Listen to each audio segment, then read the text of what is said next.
in these difficult times, James, where obviously you've got a business, you've got people out there selling the maps all over the world now, which is fantastic. You must have experienced them having to change their business models. And we've written some books. How can our books, the book I wrote with you, how can that help the mappers going forwards with their businesses? Well, actually, this is a really great question. And I think, and I'm going to make a general point here,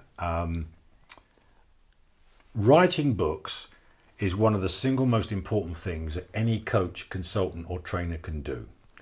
And the reason why it's so important is because the word author is linked to the word authority.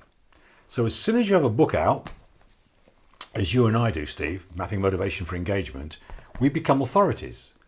And so this links into what Jay Abrahams, the great American marketing guru, talked about when he says, what you need to do in your business is, or one strategy is, it's not for every business, but in our business, it's absolutely true, is you need to become preeminent.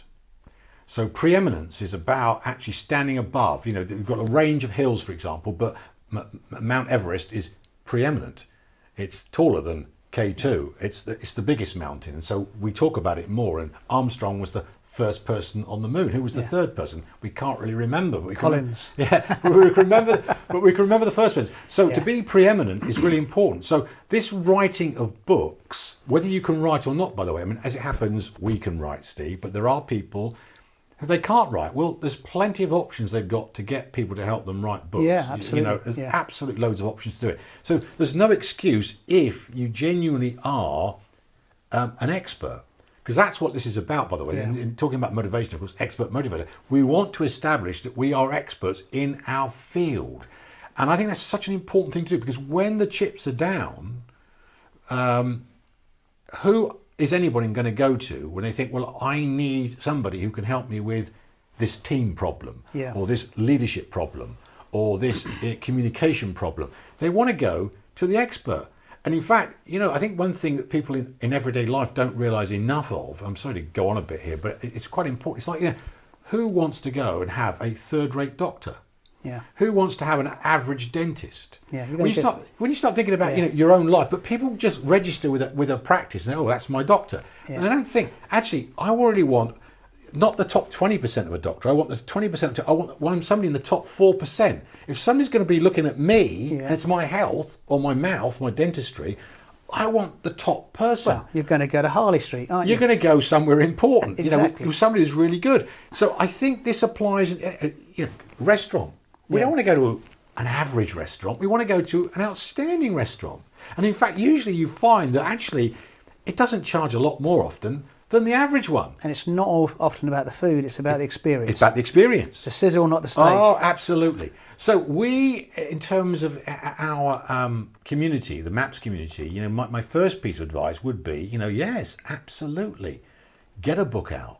And some, you're one, Kate Turner's recently had a book out. There are various people bringing books out to show that they've got expertise in certain areas, and this puts them ahead, preeminent, vis-a-vis other people. I think it's such an important point. And I can endorse that for anybody who's looking at this right now, might be struggling with their business.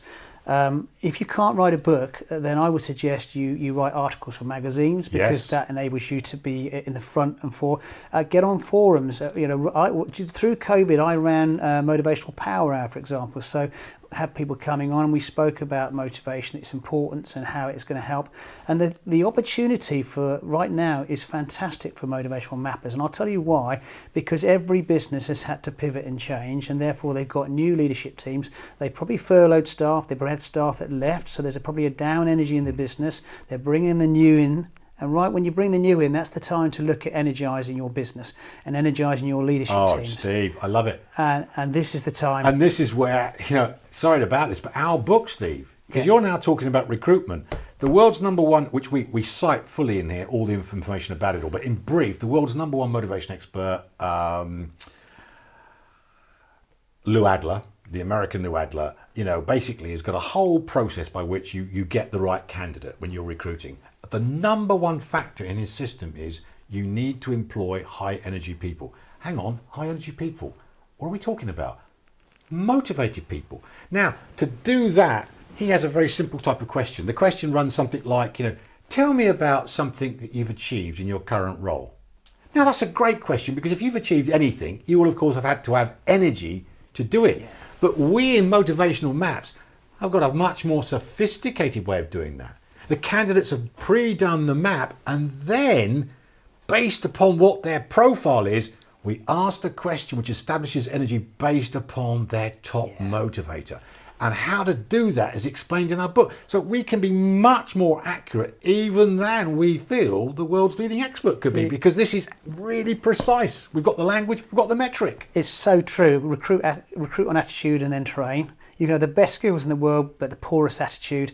If we take attitude and say motivation, recruit the right motivation with the right skills and you're going to have a winner.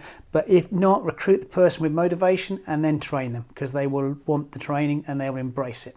Absolutely. So, and then you can build your leadership team out, and you can look at the conflicts and motivations and see the synergies instead of the conflicts, and build a really robust team that can take your business forward in these difficult times. Well, I'm going to add one more thing to that, because Lex said to us, some words of encouragement to our communities. And I think one word of encouragement is, well, keep going, that there's the market out there. It's going to grow and expand. It's all happening now. Yeah. But don't forget, these resource books like this are full of, how many of our coaches or how many of our consultants actually do advise their MDs or their FDs on, say, recruitment. There's a whole methodology in here where they can bring another dimension to their advice, their counsel, their offerings to the client, which perhaps they hadn't thought of using. Yeah. They're doing coaching and it's one-to-one, it's personal development, but they're not actually using it from the point of view of the whole recruitment issue, which is now about to plague all these companies. Yeah, and I agree. I think, motivation, if you look at what's going on now, we live in a disruptive world, it's not going to change. Motivational Maps is a change tool. The tools you need now are motivation. How do you keep motivation high when there's constant disruption, constant change to your organization? You have to monitor it. If you want to keep your talent, you're going to lose talent if you're not careful.